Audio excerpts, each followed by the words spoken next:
একটা ছোট শহরে নাম ছিল উল্টোপুর, যেখানে সবকিছু উল্টোভাবে চলত। মানুষ হেঁটে না, উল্টো হেঁটে। গাড়ি চালায় না, উল্টো গাড়ি উড়াল দেয় কি।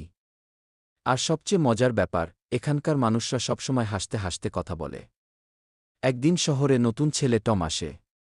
সে সাধারণ ছেলে, সাধারণ হাঁটাচলা, সাধারণ কথা। প্রথম দিনেই সে লাফিয়ে উঠে হেঁটে দেখতে চায়। কিন্তু হায়, হঠাৎ সে উল্টো হেঁটে নিচ্ছে। সে মাটির দিকে নয়, উল্টো আকাশের দিকে।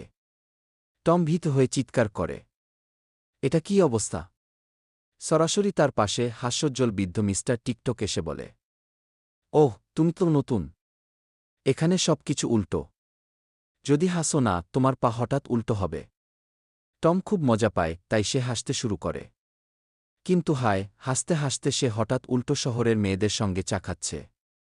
সে চা পান করে চিৎকার করে, এই চা এত মজার। চিনি না, কিন্তু মিষ্টি। উল্টোপুরের সবচেয়ে বড় ফেস্টিভ্যাল হল উল্টো দৌড়। সবাই উল্টো দৌড়ায়, আর যে সবচেয়ে বেশি হাসে সে বিজয়ী। টমও অংশ নেয়। প্রথমে সে ভাবল, আমি তো সাধারণ ছেলে, আমি কিভাবে জিতব।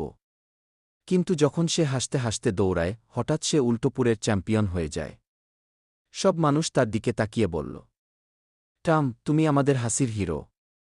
শেষে টম বুঝল, যদি জীবন কখনো উল্টো মনে হয়, শুধু হাসি নিয়ে এগো, সব ঠিক হয়ে যাবে।